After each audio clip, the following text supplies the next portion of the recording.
ये आकाशवाणी है। कोविड-19 विशेष कार्यक्रम के अंतर्गत प्रस्तुत है कोरोना वायरस संक्रमण की वर्तमान स्थिति पर चर्चा, जिसे प्रस्तुत कर रहे हैं आकाशवाणी संवाददाता सिद्धार्थ सिंह। इस कार्यक्रम में आमंत्रित स्वास्थ्य विशेषज्ञ हैं सफदरजंग अस्पताल में यूरोलॉजी विभाग के प्रमुख डॉक्टर अनूप कुमार। नमस्कार श्रोताओं।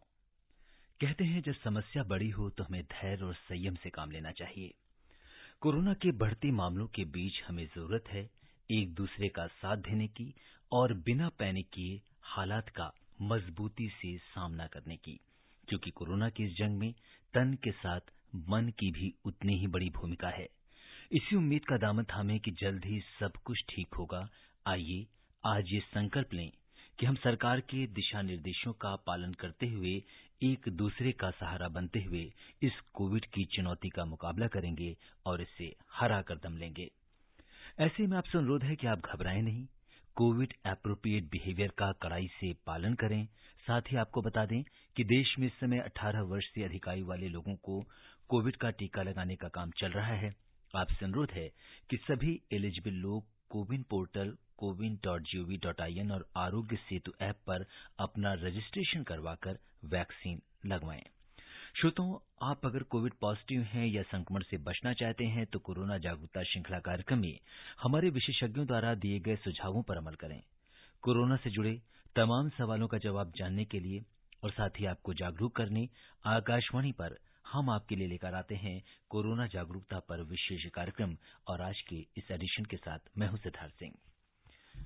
श्रोताओं, आज के इस कार्यक्रम में आपके सवालों का जवाब देने के लिए और इस पर चर्चा करने के लिए हमारे साथ हैं वर्धमान महावीर मेडिकल कॉलेज और सफदरजंग अस्पताल के यूरोलॉजी, रोबोटिक्स और रीनल ट्रांसप्लांट विभाग के प्रमुख professor doctor Anoop Kumar. Doctor Anoop ने रोबोटिक्स में क्लिनिकल फेलोशिप हासिल किया है। साथ ही उनके 120 से ज्यादा पब्लिकेशंस जर्नल्स में प्रकाशित हो चुके हैं और 10 से ज्यादा चैप्टर्स मेडिकल बुक्स में पब्लिश हो चुके हैं। हाल ही में डॉक्टर अनूप को यूरोलॉजी, रोबोटिक्स और रीनल ट्रांसप्लांट के लिए लीडर्स अवार्ड से सम्मानित किया गया है। डॉक्टर अनूप, नमस्कार। कार्यक्रम में आपका स्वागत है। बहुत बहुत नमस्कार सिद्धार्थ जी, और रेडियो एफएम के सभी श्रोताओं को मेरा नमस्कार। श्रोताओं, अब कोरोना से संबंधित सवाल डॉक्टर अनूप से हमारे टोल फ्री नंबर स्टूडियो के 1800-115767 और 011-233-14444 पर सवाल पूछ सकते हैं। आप हमारे ट्विटर हैंडल @AINews पर #AskAIR पर अपने सवाल पोस्ट भी कर सकते हैं। डॉक्टर अनूप, अपनी चर्चा की शुरुआत करते हैं और सबसे पहले आपसे जानना चाहते हैं कि जिस तरह से कोविड के मामले तेजी से बढ़ रहे हैं, बढ़ते संक्रमण के बीच हम कोविड से अपना बचाव कैसे कर सकते हैं? बिल्कुल सिद्धार्थ जी, बहुत ही इम्पोर्टेंट क्वेश्चन है। इस समय आप देख रहे हैं कि पूरे भारतवर्ष में दूसरी लहर कोविड की बहुत ज्यादा घातक साबित हो रही है जी। रोजाना हमारे यहाँ 4 लाख से ज्यादा केसेज आ रहे हैं और पॉजिटिविटी रेट हमारे कई स्टेट्स में 25% से ज्यादा है।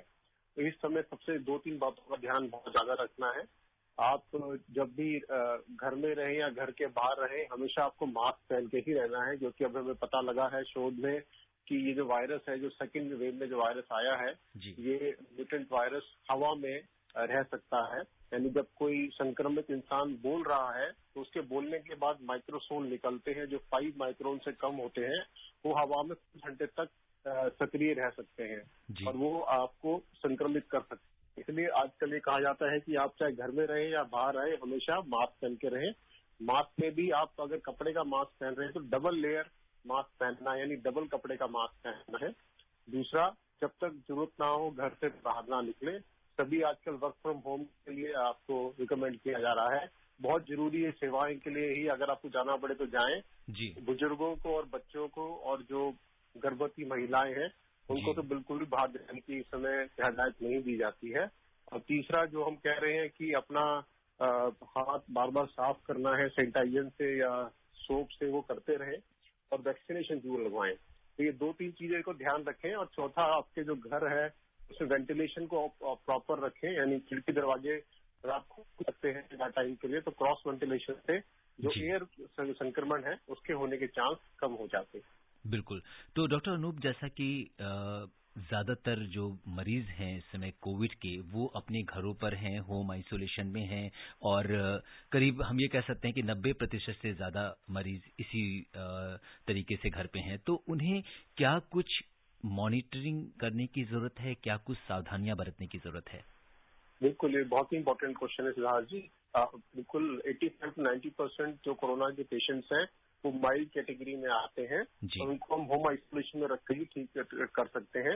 इन पेशेंट्स को 2-4 बातों का ध्यान रखना है। नंबर 1, समय समय पर अपना टेम्परेचर चेक करते रहें। दिन में 3 से 4 घंटे में अपना टेम्परेचर चेक करें। दूसरा, एक घर में पल्स ऑक्सीमीटर ला के रख लीजिए, उसमें आप अपना पल्स और ऑक्सीजन सैचुरेशन मेजर करते रहें। इसमें हम बताना चाहेंगे जो ऑक्सीजन सैचुरेशन आप मेजर करते हैं, आप कोई भी फिंगर को पहले साबुन से धो के सुखा के तब उसके अंदर डालें ऑक्सीमीटर के अंदर, और कम से कम 30 सेकंड से 1 मिनट का समय जरूर दें। कई बार ऐसा होता है कि हमने जस्ट लगाया और उसके बाद वो इनिशियली कम रीडिंग दिखाता है, थोड़े टाइम के बाद वो स्टेबलाइज हो जाता है। तो इसलिए आप 30 सेकंड मिनिमम उसको देना है रियल रीडिंग देने के लिए।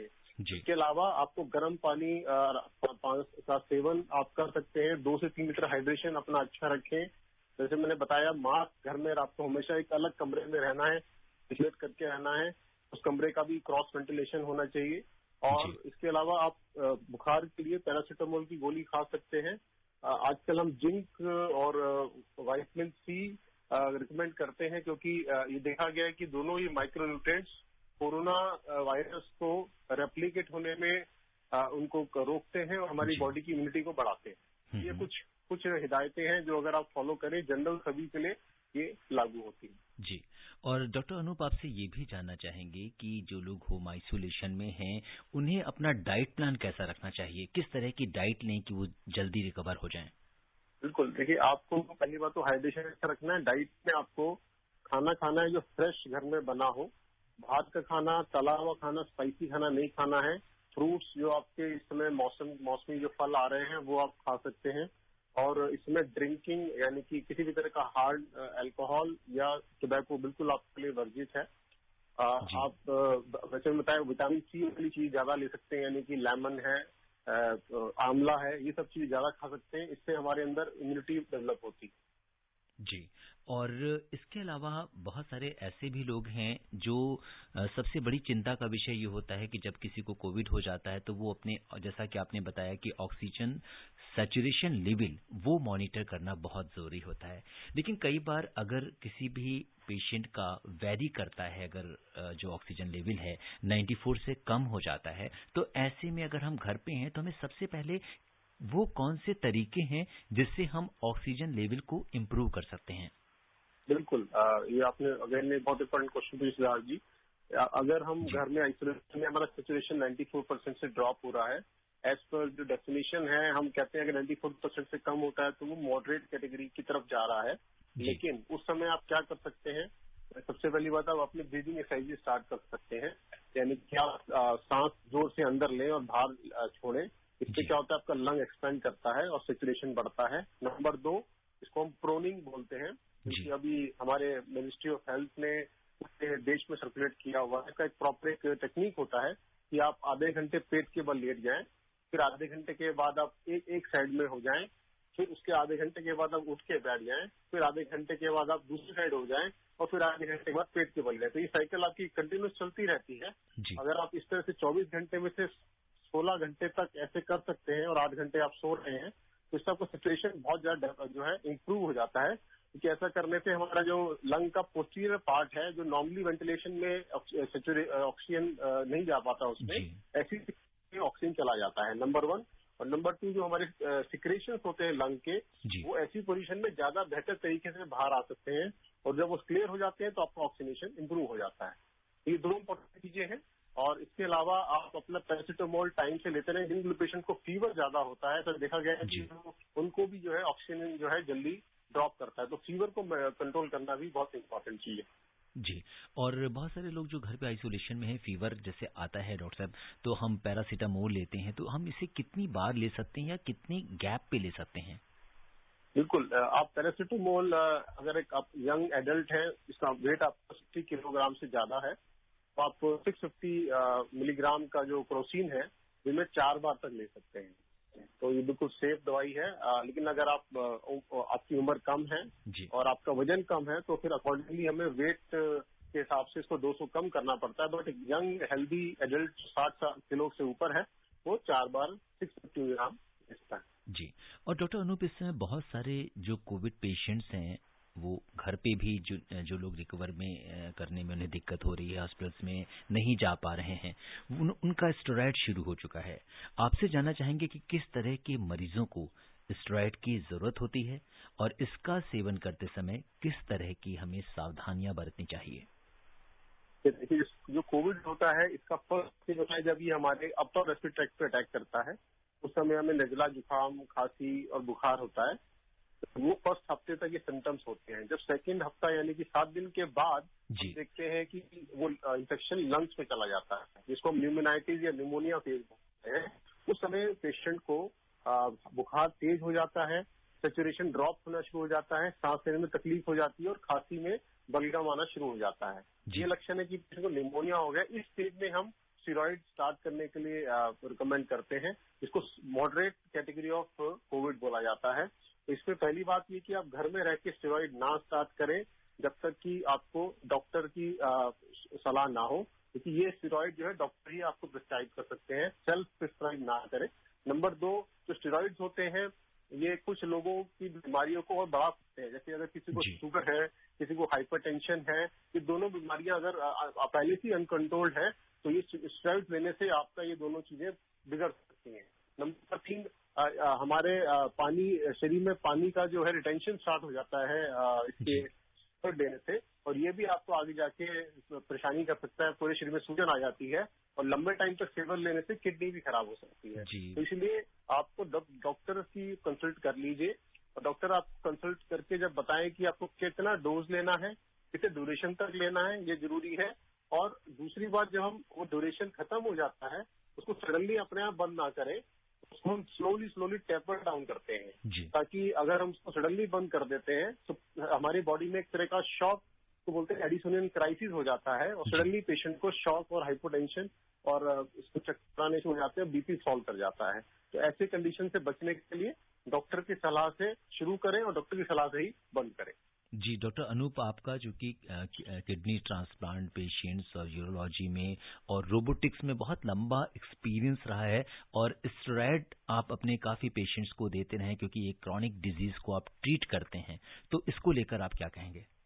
देखिए, बिल्कुल, हम किडनी फेलियर के जो पेशेंट्स होते हैं जब हम ट्रांसप्लांट करते हैं उनको हम स्टेरॉइड देते हैं, क्योंकि उस समय हम इनको as a immunosuppressant use करते हैं। क्योंकि जब हमने नया किडनी किसी पेशेंट की बॉडी में लगाई है उसको रिजेक्शन ना हो उसके लिए हम ये दवाई देते हैं।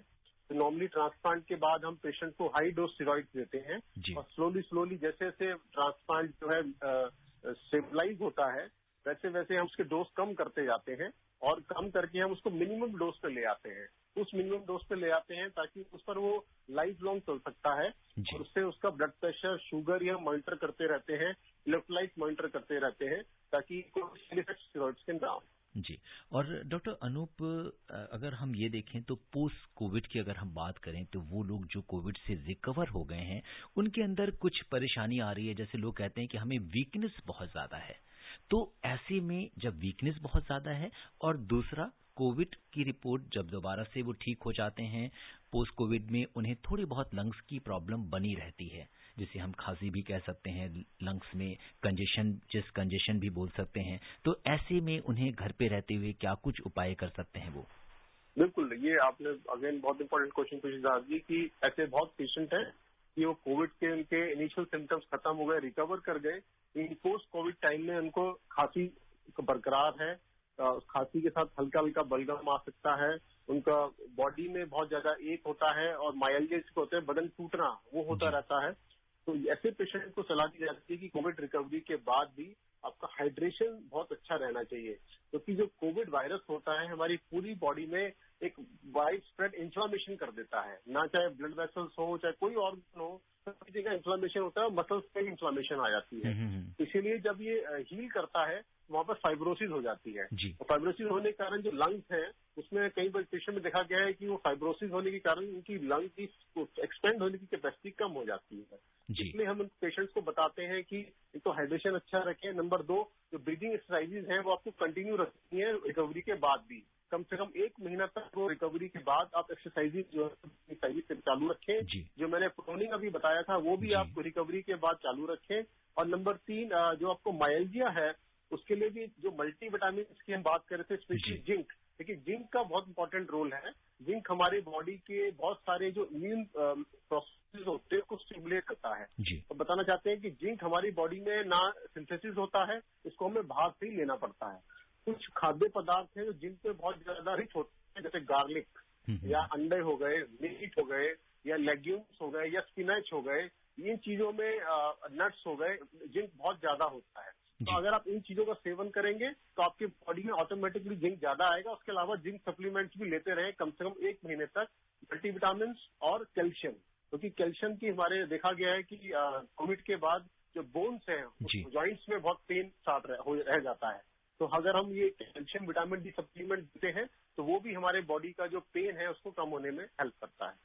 जी, ये बहुत इम्पोर्टेंट इन्फॉर्मेशन डॉक्टर अनूप। हमारे वो सारे जो लिसनर्स हैं जो कोविड से रिकवर हो चुके हैं लेकिन इसके बाद भी उन्हें कमजोरी लग रही है या पोस्ट कोविड सिम्टम्स हैं उनके अंदर, तो वो सब चीज़ों के लिए ये अपना बचाव कर सकते हैं जो आपने तरीका बताया है।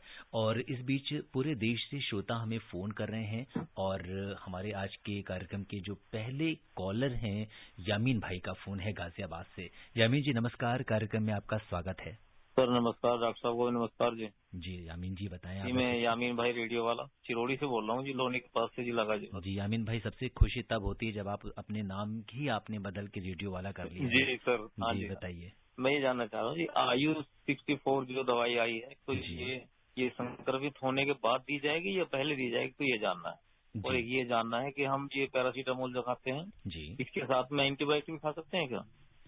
जी डॉक्टर अनूप, एक तो आयुष 64 की बात पूछी है तो मुझे लगता है कि जिस दिन हम किसी आयुर्वेद वालों के साथ कार्यक्रम करेंगे तो शायद उसका सही जवाब वही दे पाएंगे। आप पैरासीटामोल के बारे में जैसे इन्होंने बोला कि एंटीबायोटिक्स, तो क्या बिना डॉक्टर की प्रिस्क्रिप्शन के आप एंटीबायोटिक लेना चाहिए किसी को? बिल्कुल बिल्कुल नहीं लेना चाहिए। देखिए कोविड इन्फेक्शन जो है वायरल इन्फेक्शन होता है, इसमें एंटीबायोटिक का फर्स्ट से कोई रोल नहीं होता है। एंटीबायोटिक हम तभी देते हैं जब कुछ सेकेंडरी इन्फेक्शन हमें डाउट लगता है, उसके लिए हम स्पेसिफिक इंडिकेशन पे ही एंटीबायोटिक देते हैं। तो अपने आप अपनी प्रिस्क्रिप्शन से ये ना लें जब तक डॉक्टर आपको सलाह ना दे, एंटीबायोटिक ना लीजिए। जी डॉक्टर अनूप, आपने अभी हाइड्रेशन की बात की थी कि बॉडी को बहुत ज़्यादा हाइड्रेट रखना चाहिए हमें, अगर कोविड है या पोस्ट कोविड रिकवरी में भी फायदा करता है। एक आम आदमी को अमूमन कितना पानी पीना चाहिए पूरे दिन भर में? एक आम आदमी को गर्मियों में अराउंड 3 लीटर तक पानी पी सकते हैं और सर्दियों में 2 लीटर तक पानी पी सकते हैं। इसका कॉन्सेप्ट ये होता है कि अगर हम 3 लीटर पानी पीते हैं तो पूरे दिन में हमारा जो यूरिन है वो अराउंड 2 लीटर तक 2 to 2.5 लीटर निकलता है, और सर्दियों में वो अराउंड 2 लीटर पीते हैं तो भी हमारा 1.5 से 2 लीटर यूरिन आ जाता है। तो अगर हम इतना पानी पीते हैं तो हमारी बॉडी का हाइड्रेशन स्टेटस अच्छा रहता है। और अगर कोविड हुआ है ऐसे में क्या हमें अपना हाइड्रेशन बढ़ाना है तो क्या इतना ही पानी पीना है या इससे ज्यादा हमें क्वांटिटी चाहिए? बिल्कुल, देखिए इस समय गर्मियां चल रही हैं तो अगर 3 लीटर तक पानी पी रहे हैं तो वो काफी है कोविड में। एक बात तो बताना चाहते हैं, कोविड इन्फेक्शन में क्या होता है हमारी पूरे बॉडी में उसकी विस्कोसिटी बढ़ जाती है ब्लड की, इसीलिए उसमें थ्रोम्बस होने के यानी कि खून के धब्बे होने के चांसेस बढ़ जाते हैं। इसलिए कहा जाता है कि एक तो आप अपना हाइड्रेशन अच्छा रखें और दूसरा अपनी मोबिलिटी बरकरार रखें। अगर आप बेडरिडन हो जाएंगे, बिल्कुल कहीं घूमे फिरेंगे नहीं कमरे के अंदर ही, तो आपके थ्रोम्बस होने के चांसेस बढ़ जाते हैं और हार्ट अटैक भी हो सकता है। इसलिए आपको मोबिलाइज करते रहना है और हाइड्रेशन अच्छा रखना है। जी डॉक्टर अनूप, ये बहुत महत्वपूर्ण बात है कि जैसे लोग कहते हैं कि पोस्ट कोविड में जो वीकनेस बहुत ज्यादा आ जाती है और वो लेटे रहते हैं, वो ज्यादा मूवमेंट नहीं करते, तो अब उन पेशेंट्स को थोड़ा बहुत घर के अंदर ही मूवमेंट करना होगा। बिल्कुल बिल्कुल, उनको एक दिन में कम से कम आधा घंटा सुबह या शाम, मैं तो कहूँगा सुबह आधा घंटा, सुबह शाम को आधा घंटा किसी भी तरह का प्राणायाम कर सकते हैं या एरोबिक एक्सरसाइज कर सकते हैं कमरे के अंदर ही, और या फिर चल भी सकते हैं अपने कमरे के अंदर ही। कुछ ना कुछ करें फिजिकल एक्टिविटी, इससे आप देखेंगे बहुत जल्दी रिकवरी हो जाएगा। जी, और अब हम रुक करते हैं बिहार में छपरा का, जहां से राजनाथ राय जी हमारे साथ कार्यक्रम में जुड़ गए हैं। राजनाथ जी नमस्कार। नमस्कार सर। पूछ रहे हैं सर कि जी ये जो कोरोना की सर ऐसी अभी इंजेक्शन है सर, कितने जी, दिन तक वैक्सीन। लग सकता है सर? बीमारी अगर हो गया होगा तो? कौन सी बीमारी? मैंने कोविड हो गया होगा सर जी जी पेशेंट जी को, जी, बहुत इम्पोर्टेंट कितने दिन के क्वेश्चन बाद है। ये इंजेक्शन लग सकता है? जी डॉक्टर अनूप, अगर किसी को कोविड हो जाता है तो वो कितने दिनों के बाद वैक्सीन ले सकता है? बिल्कुल, ये बहुत इंपॉर्टेंट क्वेश्चन और है। डॉक्टर साहब यहाँ पे दो चीजें करेंगे कि एक पहली चीज ये कि जिसको एक भी डोज नहीं लगी है, फर्स्ट डोज लगनी है तो कितने दिन बाद लगवा सकता है, और या दूसरे पेशेंट्स ऐसे हैं जिनको पहली डोज दी, कोविड हो गया, अब दूसरी डोज वो कितने दिनों बाद लें? बिल्कुल, अगर आपने अभी तक कोई डोज नहीं लगाई और आपको अभी कोविड इन्फेक्शन हुआ है तो रिकवरी होने के 4 हफ्ते के बाद आप पहला डोज लगा सकते हैं। इसके 2 रीजन होते हैं जी हम ये चाहते हैं कि 4 हफ्ते में जो बॉडी की नेचुरल इम्यूनिटी है वो डेवलप हो जाए, और उसके बाद जब डेवलप हो जाती है तब हम ये एक तरह बूस्टर की तरह वैक्सीन को लगाते हैं ताकि इम्यूनिटी और ज्यादा आपकी हाई हो जाती है। अगर हम 4 हफ्ते पहले आपको इंजेक्शन लगा देंगे तो आपकी इम्यूनिटी अच्छी डेवलप नहीं हो पाएगी। जी ये तो हो गया नंबर 1। नंबर 2, अगर आप इन्फेक्शन के सपोज 1 या 2 हफ्ते के बाद ही लगवाने चले गए तो एक पॉसिबिलिटी है कि आप किसी और को संक्रमित कर सकते हैं वैक्सीनेशन साइट पर, इसलिए वो बचाने के लिए भी हम मना करते हैं। अब दूसरा क्वेश्चन आपने कहा कि अगर एक डोज लग गया है फिर आपको अनफॉर्चुनेटली इन्फेक्शन हो गया तो भी सेम चीज है, जब आपकी रिकवरी हो जाए उसके 4 हफ्ते के बाद ही आप सेकेंड डोज लगाने जाएंगे। जी, और इस बीच हम रुक करेंगे हिमाचल में कुल्लू का, जहां से राजू सिंह जी हमारे साथ कार्यक्रम में जुड़ गए हैं। राजू जी नमस्कार, स्वागत है आपका कार्यक्रम में। सर नमस्कार जी राजू सर, जी मैं बताइए।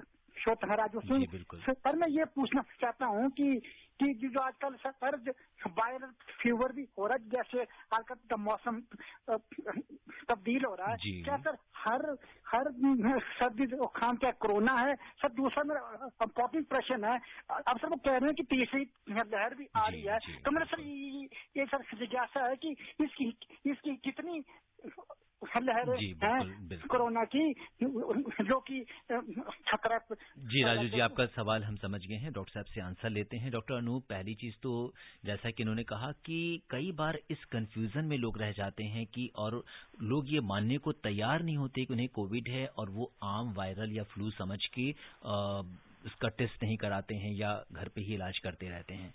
तो एक तो इसके बारे में आप बताइए, और दूसरा इन्होंने जो तीसरी लहर के बारे में पूछा है। देखिए, इस समय मैंने इसे बताया हमारे पूरे भारतवर्ष में सभी स्टेट्स में पॉजिटिविटी रेट इन्फेक्शन का, कोविड इन्फेक्शन का 25% से ऊपर है कई स्टेट्स में। इसलिए इस समय अगर किसी भी पेशेंट को बुखार, जुकाम, नजला होता है उसको हमें कोविड मान के ही चलना पड़ेगा अंटिल अदरवाइज प्रूव्ड, यानी कि जब तक हम उसको टेस्ट करके उसको नेगेटिव साबित ना कर दें तब तक आपको उसको कोविड मान के चलना है। तो मेरा एक एडवाइस सभी से है कि जिसको किसी सिम्टम्स हो तुरंत अपने आप को आइसोलेट कर लें, एक अलग कमरे में बंद कर लें, क्योंकि इससे आप अपने जो नियर डियर परिवार वाले हैं उनको इन्फेक्शन देने से बच सकते हैं। तो आप अपने को आइसोलेट कर लें, अपना जाके टेस्ट करवा लीजिए कोविड टेस्ट का। अगर कोविड टेस्ट आपका पॉजिटिव आता है तो ट्रीटमेंट आपका उसी लाइन पर चलेगा। अगर नेगेटिव भी आता है तो एक बार फिर बताना चाहते हैं कि जो RT-PCR जो टेस्ट है कई बार वो फॉल्सली नेगेटिव आ जाता है। तो इसीलिए बेटर ये रहता है कि अगर आपका नेगेटिव भी है तब भी आप अपने आप को 10 दिन तक आइसोलेशन में रखें। इससे आप अपने परिवार वाले जो छोटे बच्चे हैं, बुजुर्ग हैं, उनको बचा सकते हैं। जी, और डॉक्टर अनूप, हाँ जी, हमारे एक श्रोता ईमेल पे ये पूछना चाह रहे हैं कि उन्होंने कोविड की वैक्सीन लिया था, कोवैक्सीन लगवाई थी, उसके बाद उन्हें 3 से 4 दिन तक 99 फीवर था और थोड़ी सी वीकनेस भी लग रही है, तो क्या उन्हें कोविड का टेस्ट कराना चाहिए या ये वैक्सीन की वजह से हो सकता है? देखिए, बिल्कुल वैक्सीन लगाने के बाद आपका 2 दिन तक, मैक्सिमम 3 दिन तक हल्का बुखार आ सकता है और माइल्जिया और pen at the injection site हो सकता है।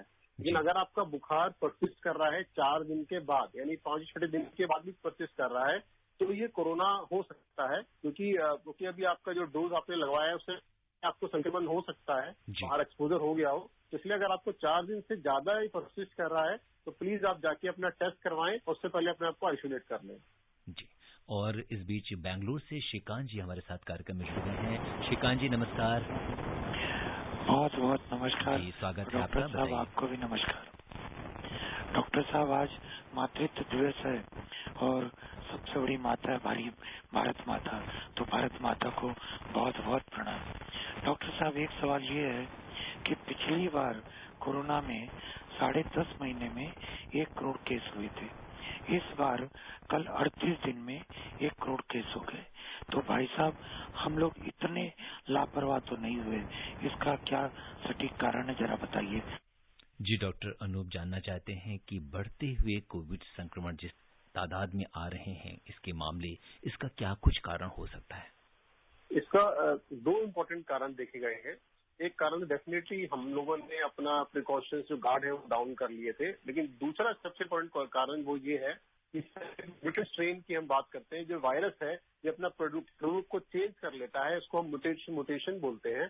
तो इस समय भारत में कई तरह के म्यूटेशंस घूम रहे हैं। एक यूके का वेरिएंट है और एक इंडिया का वेरिएंट है, डबल म्यूटेंट और ट्रिपल म्यूटेंट। इसकी वजह से क्या हो रहा है कि एक संक्रमित आदमी 5 से 6 लोगों को संक्रमित कर रहा है। पहली वेव में एक संक्रमित आदमी सिर्फ 2 लोगों को कर सकता था या मैक्सिमम 3 लोगों को कर सकता था। अब वही आदमी 4 से 5 को कर रहा है। इसलिए हो क्या रहा है कि ये ट्रांसमिशन बहुत फास्ट हो गया है। और लास्ट ईयर हमारा मैक्सिमम पीक जो 90,000 केसेस पर डे था, आज हमने 4 लाख क्रॉस कर लिया। इसके कारण ये 2 इम्पोर्टेंट कारण हैं, हमारी खुद की लापरवाही और ये म्यूटेंट स्ट्रेन। जी, और इस बीच बिलासपुर छत्तीसगढ़ से आशीष गुप्ता जी अपने सवाल के साथ कार्यक्रम से जुड़ गए हैं। आइए जानते हैं क्या सवाल है आशीष जी का। हेलो आशीष जी, नमस्कार। सर नमस्कार सर। जी बताइए, क्या जानना चाहते हैं?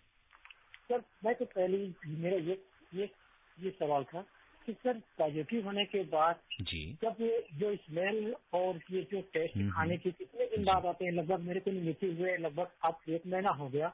और दूसरा सवाल था सर, क्या इसको कुछ वैक्सीन की जरूरत है, मतलब मेडिसिन की, या कमजोरी भी, जो थकान कितने दिन तक बना रहता है, ये मेरे को जानना था। जी जी जी, डॉक्टर अनूप, पहला सवाल तो ये है कि टेस्ट और स्मेल एक बार जब चली जाती है कोविड में, तो कितने दिनों के बाद वापस आ जाती है?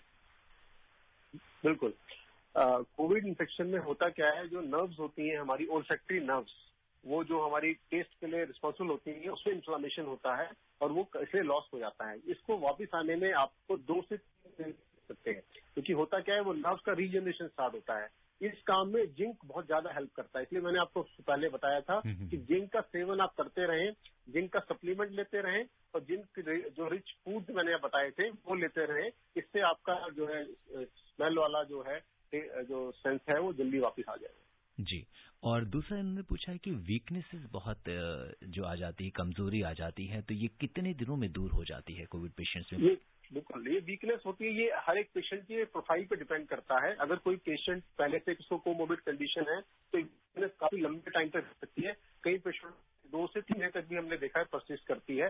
अगर यंग हेल्दी पेशेंट है उसको 4 to 6 वीक्स में ये वीकनेस खत्म हो जाती है, प्रोवाइडेड जो मैंने बताया सप्लीमेंट्स आप लेते रहें, योगा या प्राणायाम करते रहें और हाइड्रेशन अच्छा रहे। जी, और अब समय अनुमति नहीं दे रहा कि हम इस चर्चा को आगे बढ़ाएं। चलते चलते डॉक्टर अनूप, आप हमारे श्रोताओं को क्या कुछ संदेश देना चाहेंगे? बिल्कुल, मैं कहना चाहता हूं कि आप हमेशा घर में या बाहर हो मास्क, डबल मास्क लगा के रखें। जहां तक हो सके घर में ही रहें, बाहर ना रखें। अपने बच्चों को और बुजुर्गों को घर में ही रखें और जब भी आपका मौका मिले वैक्सीनेशन करवा लीजिए। इस समय सुनामी भी चल रही है, इससे बचने का एकमात्र ये 2 ही तरीके हैं, अपने घर में रहें, मास्क पहने और वैक्सीनेशन करवाएं। जी डॉक्टर अनूप, आप कोविड-19 के इस विशेष कार्यक्रम से जुड़े और आपने श्रोताओं के प्रश्नों का उत्तर दिया, आपका बहुत बहुत धन्यवाद और आभार। धन्यवाद। श्रोताओं, चलते चलते आपसे यही कहेंगे कि डॉक्टर अनूप ने आपको कोरोना से बचने के लिए जो भी सावधानियां बताई हैं, आप उनका पालन कीजिए। कोरोना का संक्रमण बहुत तेजी से बढ़ रहा है, इसलिए आप कोविड एप्रोप्रिएट बिहेवियर का पालन करें। और आपसे सिर्फ यही कहेंगे कि टूटे न कोई और सितारा, आओ प्रार्थना करें। बिछड़े न कोई हमसे हमारा, आओ प्रार्थना करें। तूफान है तेज, कश्तियां सबकी भंवर में हैं, मिल जाए हर किसी को किनारा, आओ प्रार्थना करें। आप स्वस्थ और खुशहाल रहें, इसी कामना के साथ दीजिए मुझे अनुमति। नमस्कार। कोविड-19 विशेष कार्यक्रम के अंतर्गत अभी आप सुन रहे थे कोरोना वायरस संक्रमण की वर्तमान स्थिति पर चर्चा, जिसे प्रस्तुत कर रहे थे आकाशवाणी संवाददाता सिद्धार्थ सिंह। इस कार्यक्रम में आमंत्रित स्वास्थ्य विशेषज्ञ थे सफदरजंग अस्पताल में यूरोलॉजी विभाग के प्रमुख डॉक्टर अनूप कुमार। ये कार्यक्रम आकाशवाणी के समाचार सेवा प्रभाग द्वारा प्रस्तुत किया गया। इसे आप हमारे mobile app news on AIR पर भी सुन सकते हैं। इस कार्यक्रम के संबंध में अपनी प्रतिक्रिया आप हमें ईमेल कर सकते हैं। पता है airnsdtalks@gmail.com। ये कार्यक्रम फिर से सुनने के लिए लॉग ऑन करें हमारी वेबसाइट newsonair.com।